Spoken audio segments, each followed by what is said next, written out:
everyone. You're listening to Big Blend Radio's Toast to the Arts and Park show. So every first Friday of the month, we get to interview artists, musicians, songwriters, writers, poets, filmmakers around the country that are an artist in residence through the National Parks Arts Foundation. We love NPAF.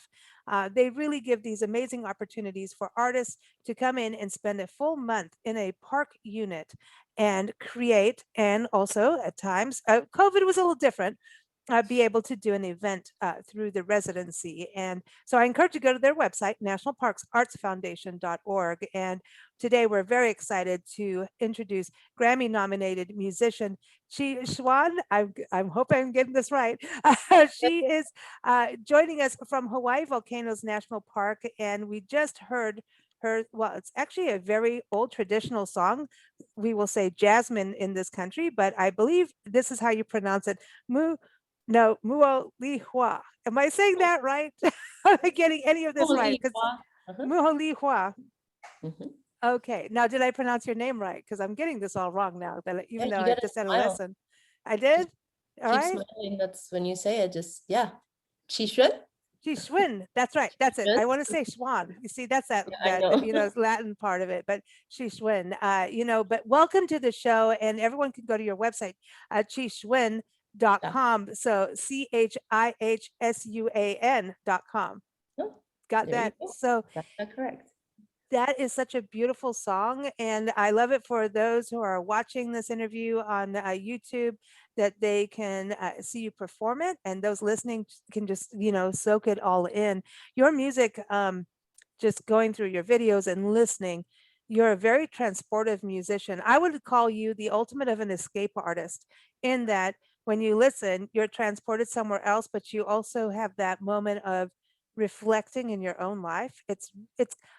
This is weird. I call your music like an escape artist. When you see in movies where people are in a bus or a train and they're watching the scenery go by, but they're actually reflecting on their lives. That's where your kind of music is there. It's kind of that glue. Does that make any sense? Yeah, I guess so. It's kind of a weird introduction, but I'm the glue. I like it. Yeah. I think my work explores the presence of music as soundtracks of my life or our lives, and that's it's largely inspired by my cinematic approach of just like infusing, the nature or anything that inspires me, but it's like something that inspires me every day, and I don't know, like that's just soundtracks our lives, and I love movie soundtracks, and that's why when I create a piece of music, I'm not just creating a piece of music, but I'm creating a space. And and a lot of people listen to it. They say, "Wow, I feel like I just travel somewhere else." And but you're able to go to your core as a listener, so there is an emotion that attaches, that you definitely hit a core, the heart of someone. And I think that's beautiful. I'm going to say Jasmine right now, because now I can't remember how to say the song name. But Jasmine is so beautiful. And right there, listening to that, to me, it's incredibly beautiful. But then I know we were talking before we started pushing that record button about there's a nostalgia feeling to me, and you're telling me about how that song is nostalgic for you. So tell everyone about the song, because, like I said, it's very traditional. Yes, it is a traditional Chinese tune. I am from Taiwan. I grew up with, Chinese culture, and the song is always being sung at, a lot of events, and every kid knows this song. Every adult knows this song across the country, not just in Taiwan or in China, but in Japan, in Thailand, in Vietnam. I don't know. That's the power of music, right? Like it just travels, and even to Europe, that in late 1800s, the song was so famous that it was temporarily, it became the Chinese anthem in Europe in the late 1800s during the wartime. And the song was so famous that the Italian composer Giacomo Puccini, who is the opera composer, super famous, that he used the theme in one of his operas. It's called the Turandot. So you can go look it up. But so that's how powerful this piece of music is. It's so simple, yet so just emotional and transcends cultural, backgrounds and languages, because it comes with lyrics, even though I don't I don't sing it, but it transcends all that. Do you sing? I do sing. I mean, I wouldn't call myself a seasoned singer, but I do try to sing, in some of my songs. Yes. So you play now. Tell us about your instrument because I know you play piano, right? And Mm-hmm. then I could play the knock knock joke on you, right? Knock knock. Who's there? Er. Or who? Did I get it right? Very good. I got it. All right. So Or the who? erhu. So that's something that I love this because I've a love for instruments and some of the songs you perform with the erhu Mm-hmm. almost sound Celtic to me, which means that it's Oh, more ancient than the Celts, right? so In a way, interesting. I've because never heard that before from there's like anybody. a Celtic feel to me, and it's very similar to when you listen. A lot of Celtic music has Middle Eastern influence from the oboe, right? And so just Sure. listening, and I don't know if it's the rhythm. I don't know why I'm feeling that, but I love these instruments because I think nowadays we're actually losing them a little bit in synthesized music. And I'm not knocking synthesized music because there's a huge, I Yes. mean, we can Mhm. go anywhere with that, right? Sure. But I think you playing the erhu reminds Uh-huh. us about these traditional instruments. Absolutely. I think that for me, it's very important for me is to be a cultural diverse, like to be a bridge of cultural diversity, Mm, because nowadays kids are like involved in, like I say, like button pushing or DJing, anything that doesn't involve the playing a traditional instrument, even though a violin it's quite traditional. But I always thought that during my presentation or workshops when I, go to universities or schools, when I wanted the curriculum to be more alternative method to feature more diverse music and showcase like like erhu within my own heritage, um, because one of the guiding principles to make music is more to make it more accessible, and also mm, want to be a bridge in between cultural divides, and also blurring the line of the classification of genre. mm, And I think it's super cool that I perform on the electric violin, a 5-string electric violin, super modern instrument. And then I also incorporate erhu, which is like a 2,000-year-old instrument, together. And when the kids see that, they were just mind blown that, wow, like you can make those things happen at the same time and yeah. blend them together. I remember when we lived in Kenya that there were these instruments and there were more maybe it was more like where like the banjo comes from Africa, right? And so it was more plucked and it was like this bow that would be concave and with the strings coming through. It's like a mini Yeah, harp sure. basically. And so looking at what you're playing, I'm going, gosh, there's got to be, we've got to have shared instruments in the ancient Oh, times. I mean, because we're of the definitely. nomads and travel, right? So it's Yeah. kind of interesting with you being in Hawaii-Volcanoes-National-Park, there's got to be a cultural connection in some ways too for you with just even just say the Jasmine, the name of the song, because that almost sounds Hawaiian to me. Yeah, Molihua. Sure. Yeah, Yeah. in a way. Yeah. Yeah, definitely. There's a lot of vowels. Yeah. Yeah, but there's that connection of instruments and sounds and like it was Galloping Horses, the song Galloping Oh, Horses yeah. that kind of got me feeling, oh, that's a little Celtic to me. And I think there's like a mystical and a rhythm to it No, I that hear. has that. But music is transcendent. It is the universal language. And so I love what you're doing, but the instruments to me, they're connected in some way culturally. Like they were Yeah. there, before all of us, but like we made them. So, That's why it is a universal language. Like a friend of mine was telling me that she couldn't possibly. She sent me a line that she's like, "This is what I hear in my head. Can you play it?" So I can ah, immediately play it, because she was humming it and I just played it. And she's like, "Wow, music is the only language that I was able to convey without even learning how to speak." mm, So I think that was really powerful testament of how music it's a universal language. Everybody has it within themselves. And what led you into the world of music? Was it something you were taught as a child? Because they always say if you're an Asian child, you're starting on piano, right? Is that Oh really, yeah. is that a truth? I mean, am I going to get in trouble about being politically correct? Because No, it's it, true. It's yeah, I'm like the stereotype Asian kid that, my parents exposed me to music, like you learn awesome piano though. and That's then awesome. violin. And then later on I picked up erhu, but most people, don't follow it through because it's a lot of work. And also a lot of Asian parents want them their kids to be a doctor or a lawyer. But my Yeah, parents it's like, are very eh, unconventional. So my mom is actually a musician, and my father actually very, very musical. He plays more instruments than I do, but he didn't pursue music because my grandparents were not okay with it, because you're supposed to get a job and then to support your family. So my dad always, I guess, like I'm living my parents. I don't know if that was his dream, but my dad loves to sing. Um, so they're very supportive, growing up. And little did they know that I will actually follow this musical journey, all the way till now. I don't hmm, know if they expected, but I went to music school. They definitely devoted a lot of their energy and time and money to develop, my interest. And then it's mostly in music and art and, dance or drawing, painting, that's calligraphy, awesome.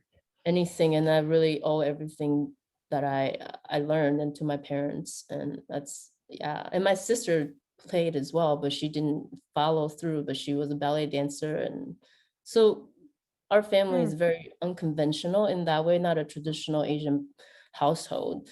Um, so yeah, that's, my Uh, parents were my biggest supporters, and just incredibly grateful.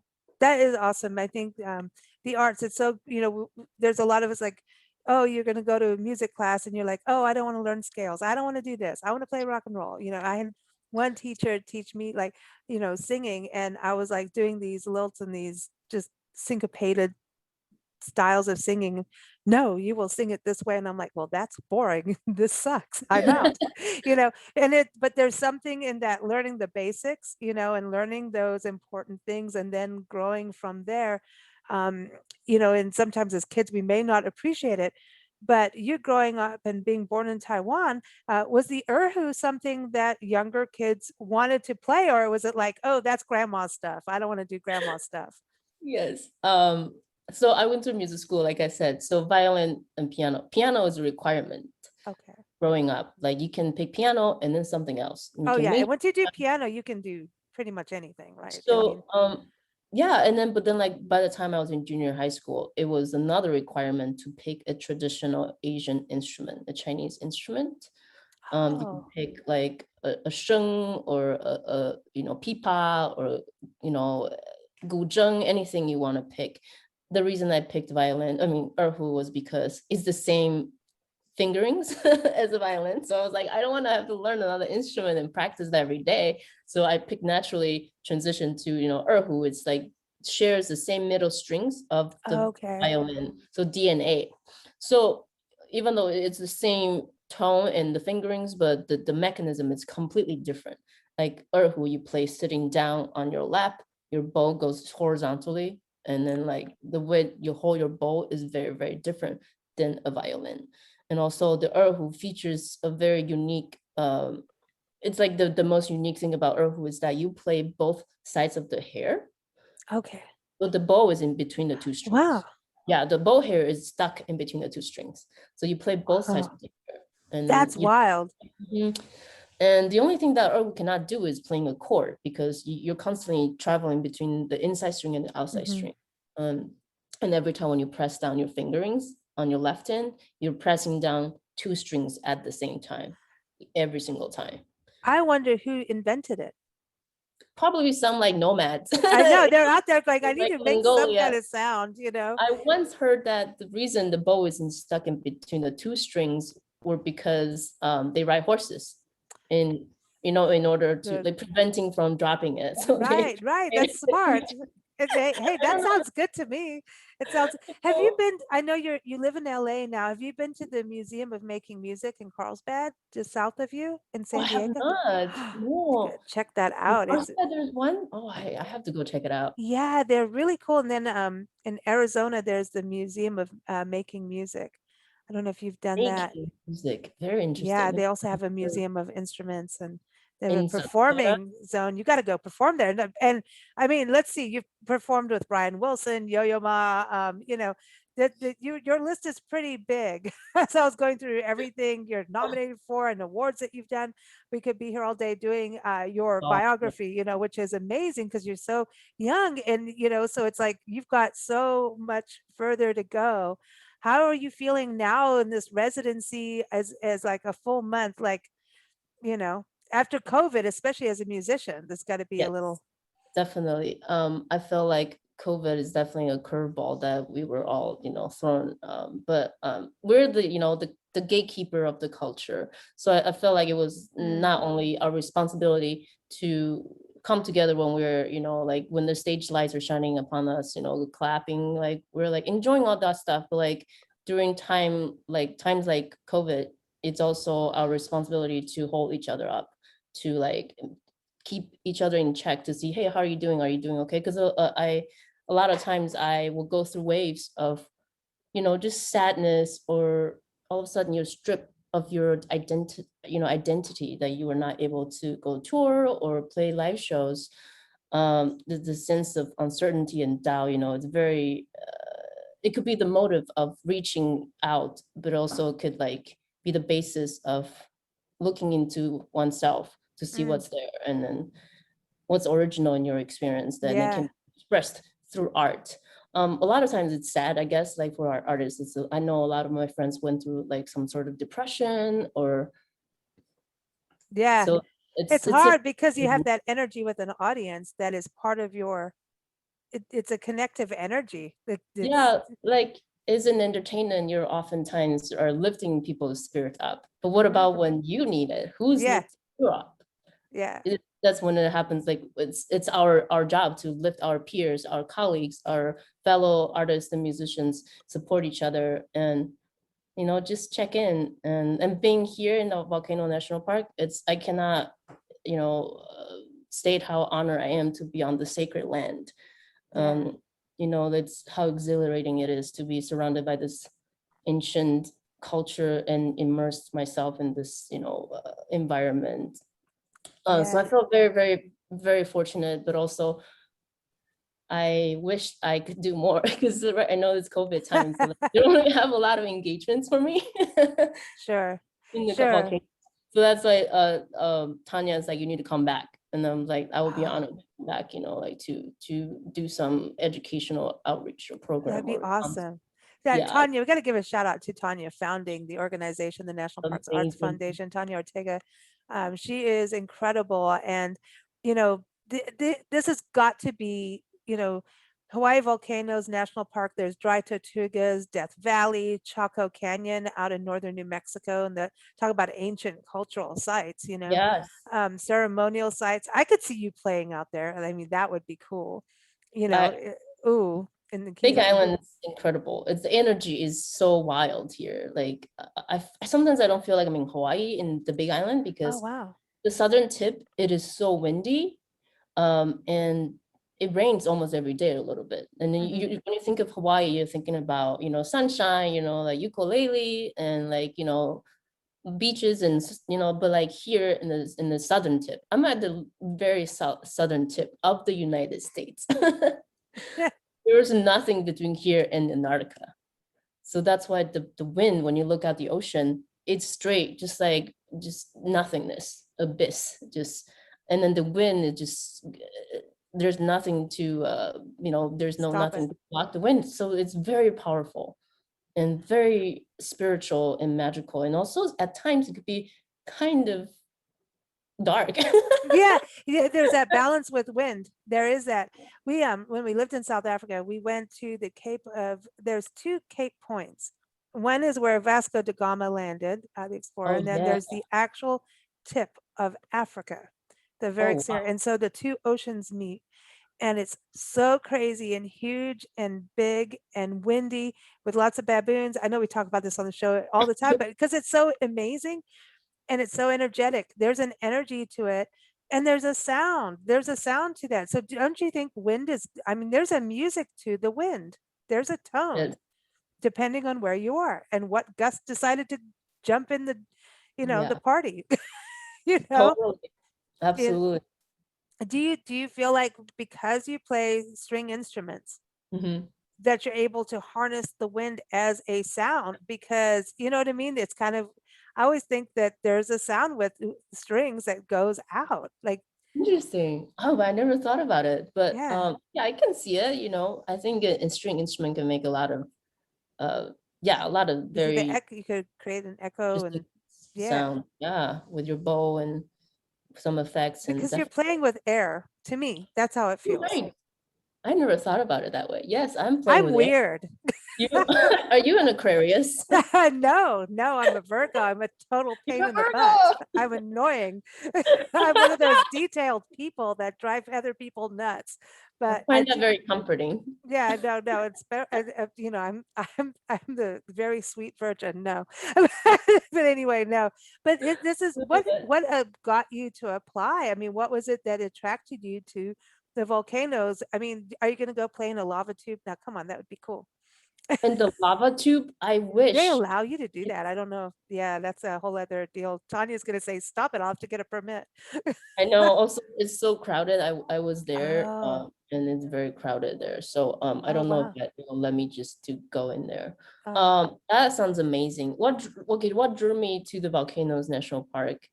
Uh, I just stumbled across this opportunity online, and I've done a different residency before in south of France, oh, and I was like, well, maybe it's time for me to go out again.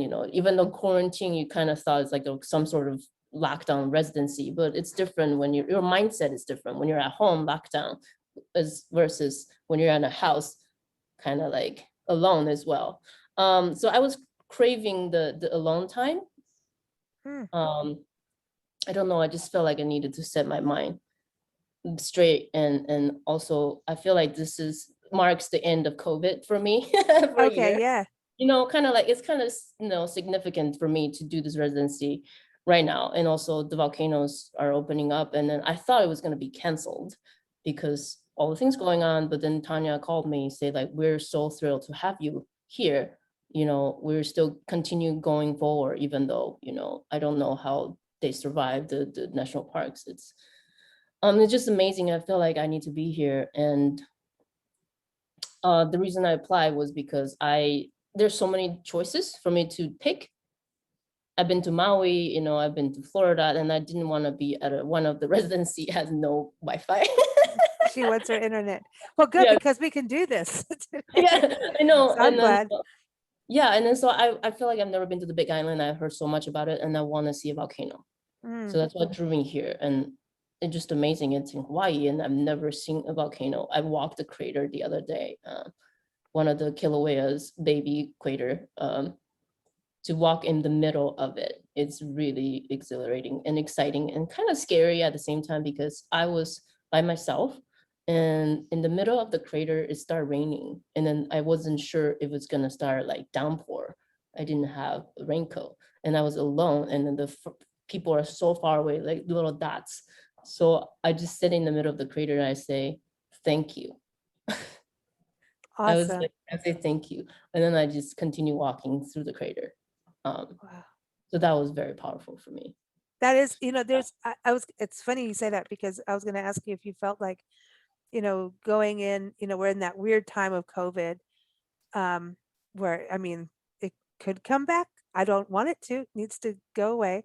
But there's something about volcanoes, and we haven't been where you are now in Hawaii volcanoes, but there is something that volcanoes, we just were recently in one in Oregon and in Southern California, and it just, and other areas that there's just oh, in Arizona, yeah, we've been through a bunch in the last year. Yeah. So we've been volcanoing, and there's a very big reminder of the cycle of life to me in volcanoes and rebirth, and that, it doesn't die. Like, you think of fire and heat and molten lava, and while it's all doing its thing, and just you think of death, but there's life when you see trees and flowers and everything blooming. So I was wondering, for you as a musician going in there, if you're feeling that cycle, because music is a cycle.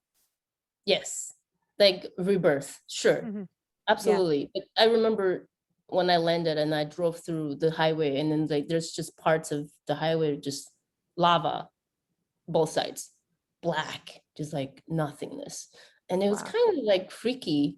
But then you look within it, you see like trees sprouting up, greenness, but it's just like a reminder of like even in like a barren land, there's still beautiful flowers in the middle of the lava rocks. And it's a very, very powerful reminder to be here, because this place is ever changing. It's never the same. Like a few years ago, some of my friends were here. They're like, we went to see, Kilauea was erupting, and now there's no more active lava flow on the island right now.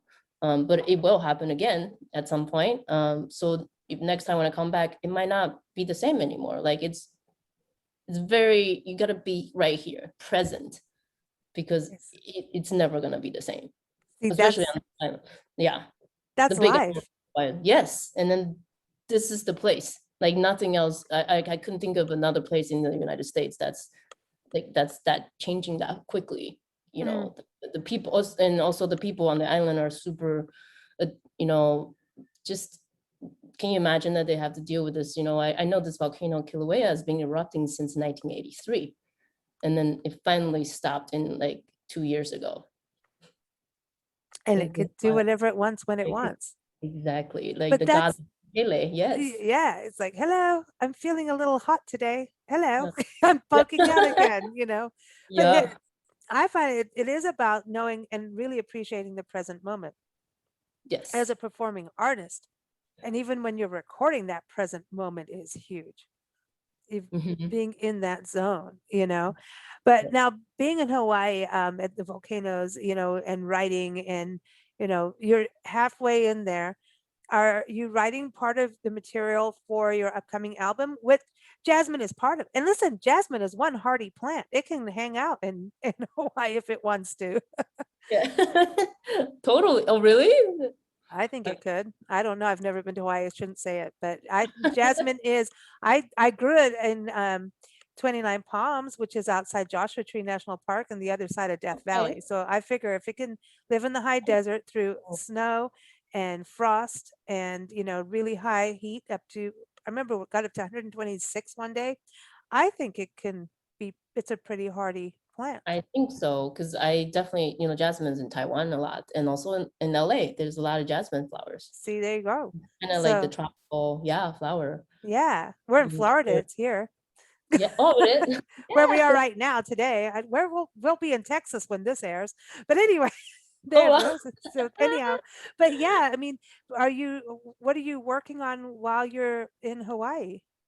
I think I'm just gonna keep writing. I don't really know what will end up on the next album. I mean, there's some stuff, but like it's always like changing. But the one thing that I know for sure is I'm just gonna keep Mm, writing, and to see what inspires me, and what comes my way. And I don't know, it's something is gonna end up in the future for sure. Like I can't wait to share it, but I cannot tell you exactly what's gonna be on it or. yeah.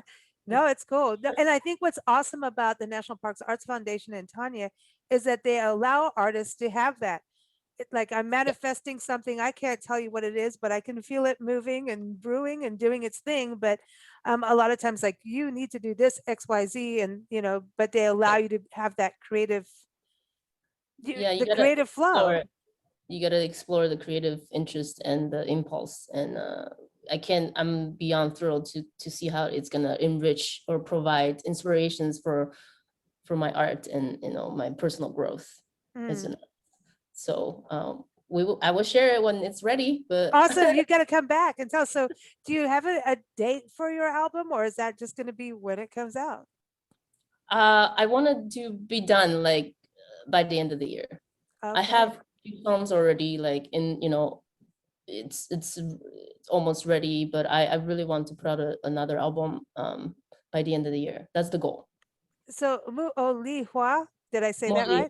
Mm-hmm. Mu'oliwa, that will be on your new album. And so we're very, lucky to play it today for everybody. Um, Now, there's a song we're going to close with called Syzygy, which I love, and I love the word Syzygy.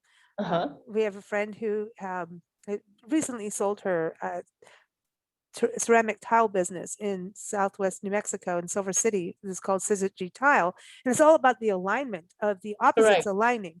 Uh-huh. And I love this. Um, and it's really interesting watching watching you perform and listening to the music as well. Is you perform with, like when you're playing with Brian Wilson, and this is huge orchestra, and then to Syzygy, it's like a duo, and then you have another group you perform with. So you can do solo gigs too. I mean, Yeah, I just played on the Huggles on the Rock. It's one of the most famous plays on the Big Island. And Tanya came to see. I played like 3-4 songs. Awesome. And so that was pretty wild. Ah, that's awesome. That's awesome. So it doesn't really, yeah, you can go as small or, as big as, the concert wise. What's it like playing in an orchestra? I think it's amazing. I really miss it because I don't play in orchestra as much anymore, but I grew up playing orchestras for, decades, and I still do. And then right now I kind of miss I remember sometimes my head would start buzzing, like my scalp. Oh, It wow. would have this like vibration that's I couldn't explain. Occasionally when you go to like a big stadium and you hear the crowd cheering and then you feel this buzz in your scalp. And that's what I feel like sometimes. And then when I play Beethoven, Mozart, symphonies, especially, that is what I missed a lot in playing orchestra. But orchestra is it's a teamwork. You're all just like a tiny piece of it. It's Yeah. that's the magic, that you're working as perfect as good as you can, so you can fit into this bigger puzzle, and everybody's working toward the same goal. And that is just incredible when everyone is in line, and I could not explain the magic that it creates.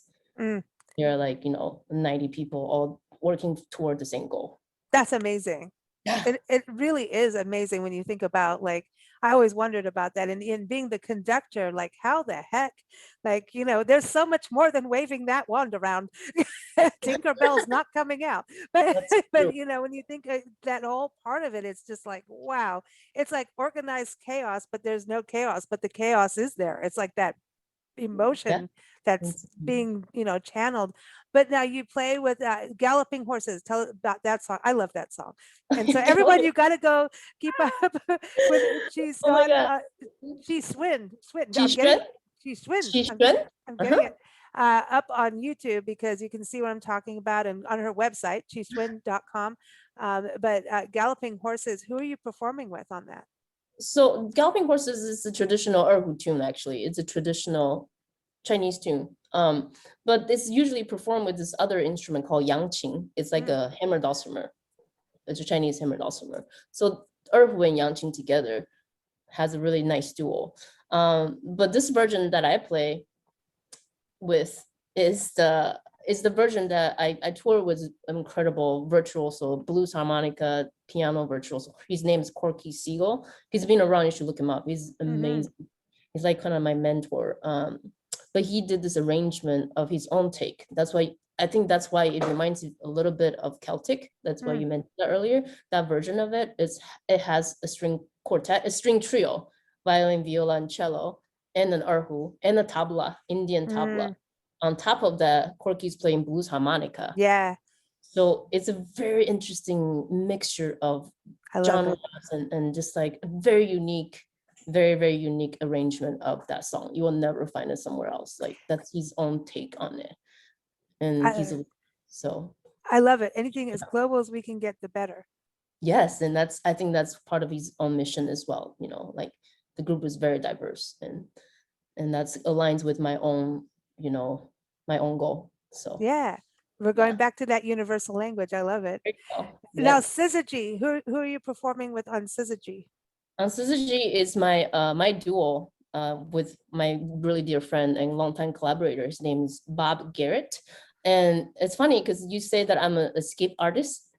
My group is called Escape. No, I didn't even know Like, that. yes, I know when you said it, I That's was like, wow. hysterical. Yeah, the group name is called Escape. It's spelled ESCP, kind of like the escape key Okay, yeah, on the yeah. computer is, you know, the P. But ESCP is our group name, it's a duo. And we are working on a new album this in coming September, actually. I'm flying to Chicago to finish the album with him. That's So awesome. I know, so like Syzygy is the song that we created together as a duo. That's one of the first songs that we created together.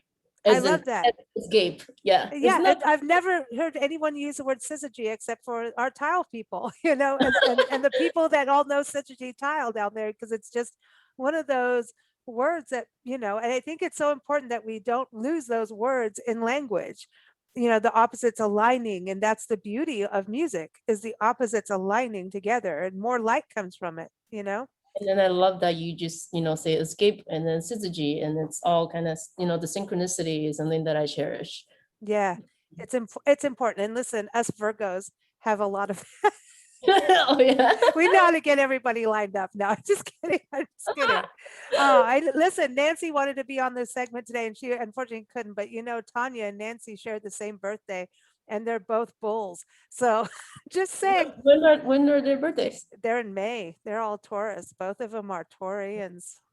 So, when they're both on a show together, I'm like, I'm overpowered. There's no way I won't win anything with those two on there. But they're both amazing women and so are you. Thank you so much for joining us. It's been a pleasure and I'm all into your music now. It's awesome. I really love what NPAF does. Would you recommend other musicians do this now that you're there 1,000%. partway? Yeah. Yes, Would you definitely. do another one? Oh, for sure. I hope to come back to the Big Island, so I can, I can like contribute a little bit. I Yeah. felt like I wasn't able to as much as I would like. But yes, I highly recommend, applying for it or just get out there. Yeah. I There's think so it's many. something, I mean, just to be able, to me as a creative person, to have a month to create, it's got to be amazing. This has got Yes. to be amazing. So everyone, go to nationalparksartsfoundation.org. Don't forget, they do accept donations. They're an amazing nonprofit. So for all our philanthropists out there, check them out, National Parks Arts Foundation. And then go to Chihsuan.com. Am I getting there? CHIHSUAN.com. Thank you. Thank you. And everyone keep up with us at bigblendradio.com. We air Monday through Friday at 7 p.m. Eastern time. Thank you all for joining us. And here it is, Syzygy. Enjoy the song. Thank you so much.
just like magic,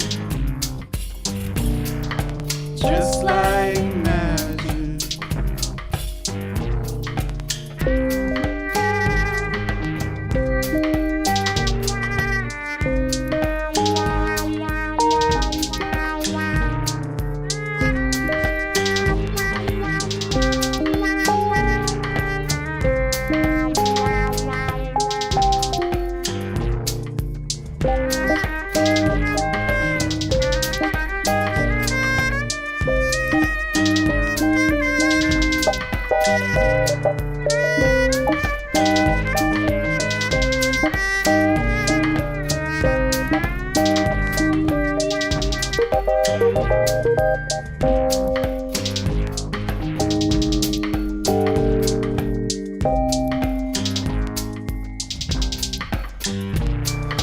Planets alive, all civilization. Planets alive, waiting for atonement, just like magic, just like magic. Just like magic, just like magic.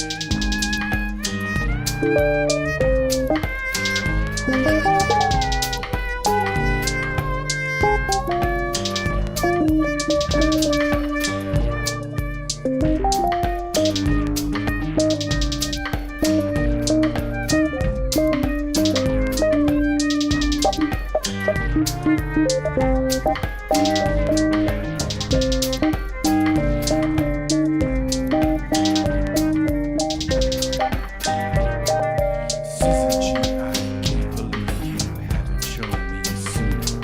Syzygy.